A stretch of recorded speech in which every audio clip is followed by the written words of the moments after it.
Hey everybody, it's Kayla and welcome back to another book read. Today's video is going to be like a little mini book haul. I was left unsupervised at the Target and at Barnes & Noble's on Wednesday, and I managed to buy myself 6 books, a jacket, and a pair of sweatpants. So I was a little busy bee. So we'll go ahead and start with the Target. Just got my little bag here. I initially went in just to pick up The Holiday Swap by Maggie Knox. I had seen it on TikTok many a times. So I'll read you the synopsis. When chef Charlie Goodwin gets hit on the head on the LA set of her reality baking show, she loses her critical ability to taste and smell. Meanwhile, Charlie's identical twin Cass is frantically trying to hold her own life together back in their quaint mountain hometown while running the family's bakery and dealing with the breakup that just won't end. With only days until Christmas, a desperate Charlie and Cass do something they haven't done since they were kids: switch places. But when rugged firefighter Jake Greenman and gorgeous physician assistant Miguel Rodriguez are thrown into the mix, will the twins' identity swap be a recipe for disaster or for getting their lives back on track? It just sounded so good. Everyone talking about it on Book Talk. I was just like, I have to get it. And then, you know, when you're browsing, I couldn't find it, like legitimately could not find it. And so then I'm like, well, I might as well just keep looking. Maybe something else will speak to me. And then this did. An Heiress's Guide to Deception and Desire by Amanda Collins. The color, the font, the carriage, I had to pick it up. So we'll read the synopsis. England, 1867. As half of the writing duo behind England's most infamous crime column, Miss Caroline Hardcastle has quite the scandalous reputation. It may have cost her a fiance, but she would much rather bring attention to crimes against those ignored by society than worry about what the ton think of her. After Caro's dear friend is kidnapped, she has no choice but to work with Lord Valentine Thorne, the same man who broke her heart. Worse, when her action puts her father's business at risk, a marriage of convenience may be her only solution. But can she trust Val to stand by her, or will their past repeat itself? Val, the new Viscount Rackham, is an untenable position. His father is demanding he find a respectable bride to secure the succession. Yet the only woman he's ever loved, Miss Caroline Hardcastle, is notorious for behaving improperly, and she's never forgiven him for his youthful transgressions, missteps made in the name of familial duty, but ones he still regrets to this day. As they go closer to unmasking the culprit, Val sees an opportunity to show Caro he's a changed man. But, can he convince her to give their love a second chance before death does them part? Y'all, it just sounded so good. And I don't have the jacket. I left it in the car. But it's just cute little teddy bear brown jacket. Oh, it's so cute. And then I picked up these sweatpants because, you know, it's Christmas. And they were just so cute. Hanging with my gnomies. And I just thought of Clueless. And I love gnomes. And the gnomes on there are so cute. And I had to. Okay. So then I made the epic trek to Barnes & Noble's. We were going to see the Christmas lights Wednesday night and on James Island. And I got off just late enough and just early enough that I didn't want to come all the way home to wait to get all the way over back to James Island. So I just went to James Island by myself. I went to West Ashley. Same thing, pretty much. And did a little shopping. So when you first walked in, it was, they were doing buy one, get one 50% off. So, I mean, why not? So I picked up The Winter Guest by Pam Jenoff. It just was, 18-year-old twins Helena and Ruth are raising their 3 younger siblings in Nazi-occupied Poland, where the perpetual threat of arrest has made everyone in their village a spy and turned neighbor against neighbor. Though the young woman couldn't be more different, they are staunch allies in protecting their family from the threats of war being brought closer to their doorstep with each passing day. Then, Helena discovers an American paratrooper stranded outside their small mountain village, wounded but alive. Risking the safety of herself and her family, she hides him, a Jew, and together they make plans for the family to flee. But Helena is forced to contend with the jealousy her choices have sparked in Ruth, culminating in a singular act of betrayal that endangers them all and setting in motion a chain of events that will reverberate across continents and decades. It just sounded so good. Then, this was also on the table.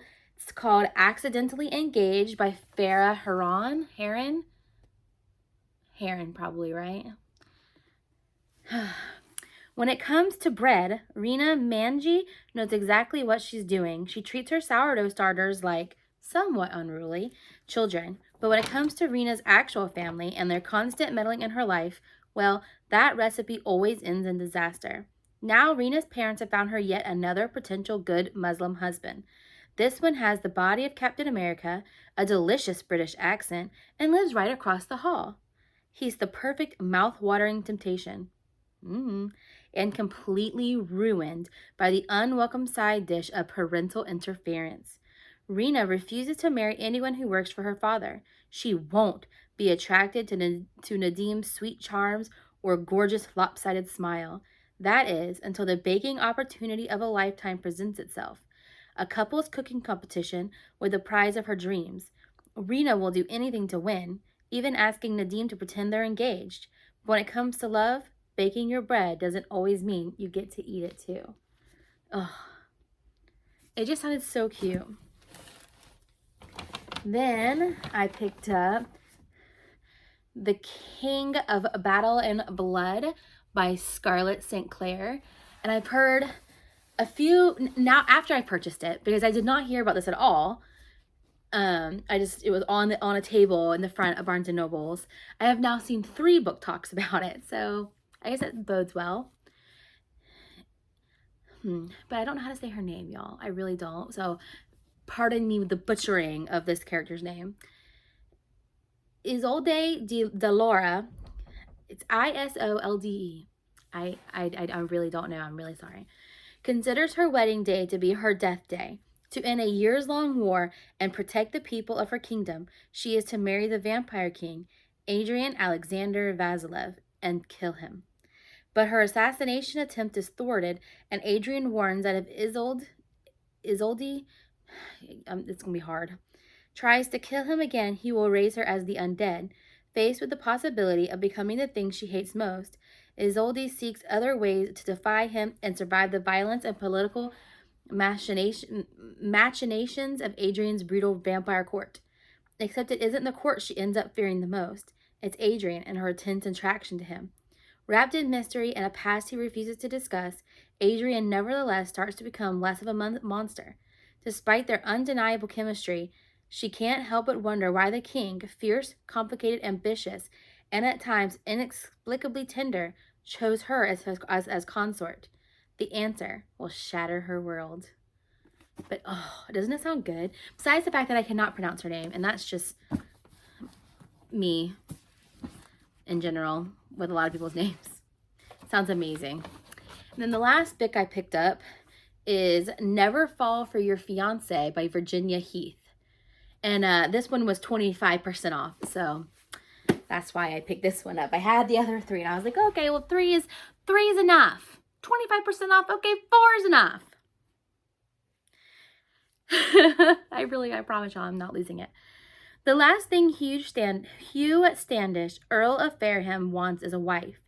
Unfortunately for him, his mother is determined to find him one, even from across the other side of the ocean. So Hugh invents a fake fiance to keep his mother's matchmaking ways at bay. But when Hugh learns his interfering mother is on a ship bound for England, he realizes his ruse is about to implode, until he collides with Minerva Merriwell, who might just be the miracle he needs. Minerva has had to struggle to support herself and her 2 younger sisters ever since their feckless father abandoned them. Work as a woodcut engraver is hard to find, and the Merriwell sisters are nearly penniless. So when Hugh asks Minerva to pose as his fiance while his mother is visiting, she knows that, while the scheme sounds ludicrous, the offer is too good to pass up. Once Minerva and her sisters arrive at Hugh's estate, of course nothing goes according to his meticulous plan. As hilarity and miscommunication ensue while everyone tries to keep their tangled stories straight, Hugh and Minerva's fake engagement starts to turn into a real romance. But can they trust each other when their relationship started with a lie? And I'm not going to lie, I've already started it. I'm actually about halfway through. It sounded too good. And my Christmas books just are not doing it for me. I've read 2 and I've started a 3rd. But it's just not hitting very hard. So I think I'm going to finish this one and then hopefully read the holiday swap, because that would be considered a Christmas-y book, right? Y'all tell me. And then move on from there. Hopefully the holiday swap will put me back in a Christmassy booky mood, but I don't think so. I think that's the kind of Christmas book I should have bought to begin with. And then I read that one. Okay, I'm not gonna lie to y'all. I'm gonna little what's the word I'm looking for? Teaser here. I read the 3 novellas in that one that I got excited about because it was Jennifer Cruz, and I think that's what did it for me. That's what kind of turned me off. They were just so short and everything was just like repetitive, and I was just like, oh, I don't want to read these anymore. So I know I was kind of disappointed in myself. But I'm still getting reading done. I started the next book in the Throne of Glass series this weekend, and I've started this one, and I started another Christmas book. So we'll see. We shall see. All right, but I'll see you guys in the next one. Bye.